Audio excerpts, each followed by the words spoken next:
أعوذ بالله من الشيطان الرجيم. بسم الله الرحمن الرحيم. يا أيها النبي إذا طلقتم النساء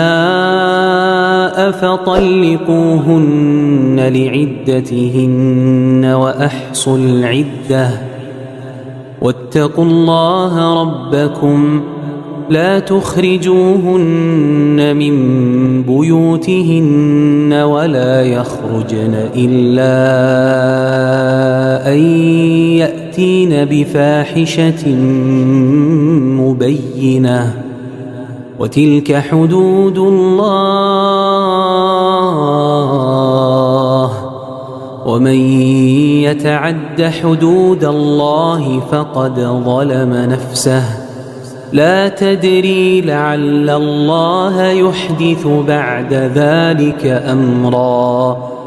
فإذا بلغن أجلهن فأمسكوهن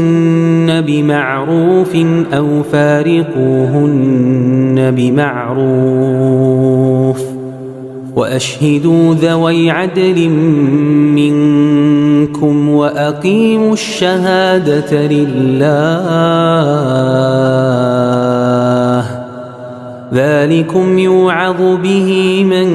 كان يؤمن بالله واليوم الآخر ومن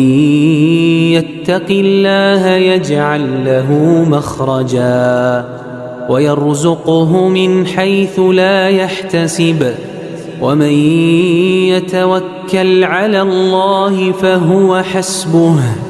إن الله بالغ أمره قد جعل الله لكل شيء قدرا واللائي يئسن من المحيض من نسائكم إن ارتبتم فعدتهن 3 أشهر واللائي لم يحضن وأولاة الأحمال أجلهن أن يضعن حملهن ومن يتق الله يجعل له من أمره يسرا ذلك أمر الله أنزله إليكم ومن يتق الله يكفر عنه سيئاته ويعظم له أجرا أسكنوهن من حيث سكنتم من وجدكم ولا تضاروهن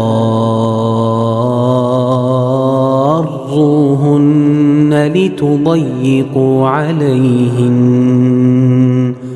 وإن كن أولات حمل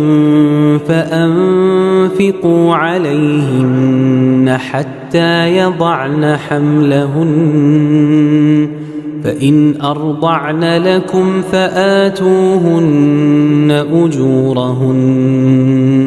وأتمروا بينكم بمعروف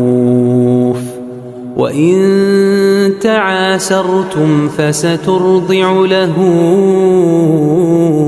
أخرى لينفق ذو سعة من سعته ومن قدر عليه رزقه فلينفق مما آتاه الله لا يكلف الله نفسا إلا ما آتاها سيجعل الله بعد عسر يسرا وكأي من قرية عتت عن أمر ربها ورسله فحاسبناها حسابا شديدا فحاسبناها حسابا شديدا وعذبناها عذابا نكرا فذاقت وبال أمرها وكان عاقبة أمرها خسرا أعد الله لهم عذابا شديدا فاتقوا الله يا أولي الألباب الذين آمنوا قد أنزل الله إليكم ذكرا رسولا